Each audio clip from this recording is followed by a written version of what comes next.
Pronto, começou. Pode ir. Ok. Abrir a minha câmera? Sim, a sua câmera. Certo.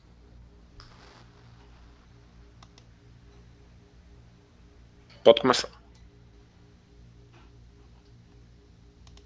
Ok. Então, boa tarde a todos.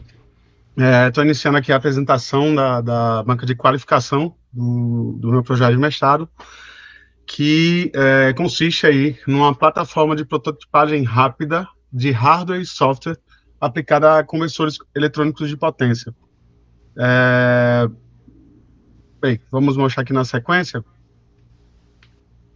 Vamos ter uma introdução, contextualizando o tema, né, e falando de pontos relevantes que trazem a ideia desse projeto e por que a gente está trabalhando nele.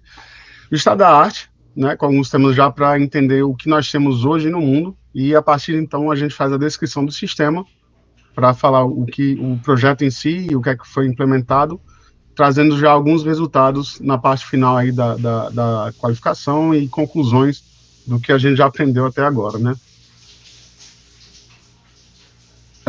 Então vamos com a introdução. Começo de tudo, enfim, a gente fala que eu trouxe a ideia, né, e um pouco de histórico assim, da evolução da humanidade no sentido do Homo sapiens, né, ou seja, nos últimos 200 mil anos, né, como ele através da revolução cognitiva e revolução agrícola, científica, até chegar na realidade aumentada, que é o que nós estamos vivendo hoje, para dar um pouco do contexto dessa transição energética, do que é que nós fizemos, qual o estado, a condição global mesmo, né? E dentro dessa situação crítica que a gente vive hoje, como é que a eletrônica de potência ela é um agente aí, uma tecnologia que habilita e permite uma transição e que a gente tente melhorar a condição de vida na Terra, tanto para coisas usuais, né, tecnologia e vários equipamentos, mas também no sentido de transição energética. Então, assim, voltando 200 mil anos e no finalzinho são os últimos 200 anos, que é realmente a fase crítica, a gente tem a evolução da linguagem primitiva, né, assim, grupos sociais, né, de primatas, enfim, até a chegada realmente do Homo sapiens, que vai evoluindo até os últimos 80 mil anos, quando a gente começa a ter uma linguagem mais complexa, né? Então você consegue ver organização de grupos através de uma linguagem complexa, vocalizações, enfim, mas a partir de um certo momento, escrita, até chegar ao que a gente tem hoje com internet e tudo mais, e linguagem matemática, né?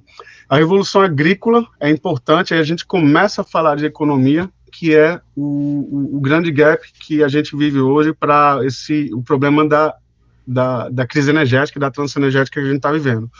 As economias mais antigas, mais primitivas, você tinha um indivíduo e grupo de indivíduos que faziam ali a gestão de seus recursos, né? Aí, economia imperial, mas esse termo que eu uso é mais só para dar um contexto aí de 6, 5, 4 mil anos atrás, quando as grandes civilizações elas começam a se organizar, até chegar aí nos primeiros impérios, onde realmente grupos massivos de quantidade de milhares, milhões de pessoas começam a se organizar para dominar os recursos dos outros, né? Isso do ponto de vista mais econômico e mais teórico, sem entrar muito em detalhes. Chegando até a economia mercantilista, onde você saia das castas e etnias para família e comunidade. É importante chegar nesse contexto, porque quando a gente fala em matriz energética até esse período, a gestão da sociedade, desses grupos, ela utilizava ideologia, religiões, enfim, para você controlar grupos de pessoas, e o trabalho, a energia que você controlava era puramente trabalho humano, escravo, seja que fosse, ou animal domesticado ou selvagem. O grande problema ocorre quando entra a Revolução Científica aí de 300 anos para cá, do Renascimento, do Iluminismo para cá, e aí você começa a desenvolver tecnologias de forma massiva, que você propicia a industrialização, você vai para máquinas a vapor, máquinas elétricas, reatores, fusão nuclear, e aí entra o que realmente a construção e uma sociedade dependente de uma matriz energética que viabiliza e permite muita coisa, mas até certo ponto, e o que nós vemos hoje é que ela realmente degradou a gente pela primeira vez na história desses 200 mil anos, a gente realmente está vivendo uma crise que pode, inclusive, impactar fortemente nossa vida na Terra. A partir do momento que a economia industrial ela passa a ter a família e a comunidade deixam de ser os agentes principais para o Estado e o mercado definirem o que se faz, o que se explora, o que se produz de energia, né? Então, aí a gente entra na transição energética, que é meu colega Giovanni, que está aqui, está fazendo doutorado nessa área, e é o grande gargalo, e sempre foi o porquê de eu cada vez mais gostar de eletrônica de potência. Em termos de tempo, a gente está falando resumidamente, de forma rápida, dos últimos 200 mil anos, revolução cognitiva dos últimos 80 mil anos, agrícola de 40 mil anos para cá, dos últimos 0,2 mil anos transição energética. E a gente fala essencialmente de 1800, né, do século XIX, 1 bilhão de habitantes, até o que nós temos hoje. Então, de forma resumida, o que nós temos hoje em termos de produção e demanda e consumo de energia na matriz energética global, que é majoritariamente de fontes não renováveis, né, as fontes convencionais, seja ela mineral, carvão, petróleo ou gás, né, realmente isso é fruto, e essa degradação vem dessa evolução aí humana, enfim, tal, tudo mais. Passando agora, entrando um pouco para a nossa realidade, nos últimos 50 anos, aí pós-guerra, da Segunda Guerra Mundial, mas a gente tinha aí uma matriz majoritariamente convencional, continua sendo muito convencional, não renovável, tá certo? Mas a partir da virada do milênio, né, você começa, a eletrônica de potência, que tem sua primeira menção, né, a ideia de eletrônica de potência, ela surgiu em 1976, né, mas ela ganhou força, ela tinha usos mais simples, mas ela passou a atuar fortemente viabilizando essa transição energética da inserção das energias renováveis. Então, topologias e maiores potências de conversores eletrônicos de potência viabilizou aí nos últimos 20 anos a entrada de energia eólica, energia solar, biodigestores, enfim, na própria hidráulica, né, considerando até linhas de transmissão HVDC, né, de corrente contínua, elas são realmente fruto do desenvolvimento tecnológico e do uso de aplicações de eletrônica de potência. Então, a gente começa a ver, dentro de um contexto, por que essa tecnologia é tão importante, né? Aqui nós temos uma imagem que tenta resumir, né, até de um livro de um professor da Universidade de Campina Grande, está nos Estados Unidos, professor Cipriano, enfim, Euseli, né?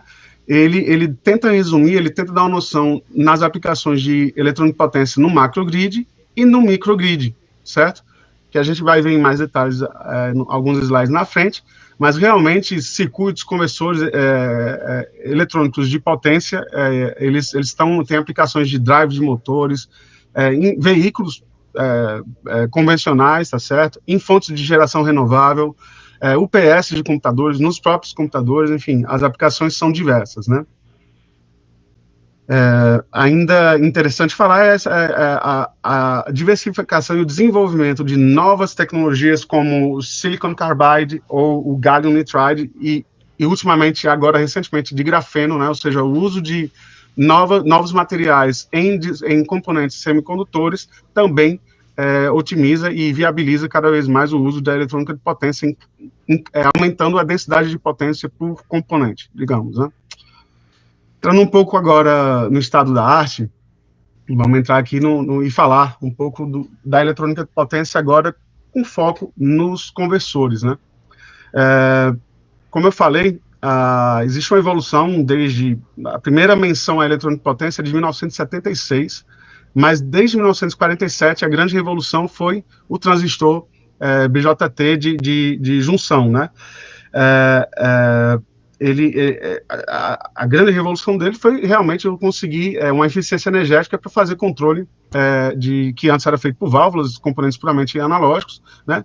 E aí você tem a evolução de componentes semicondutores ao longo dos últimos 50, 60, 70 anos, né? Desde 47, e também a evolução na aplicação desses componentes em diversas tecnologias, como inicialmente fontes estacionárias, convencionais conversores eletrônicos de potência, que são retificadores, fontes chaveadas e inversores, que a gente vai ver um pouco à frente.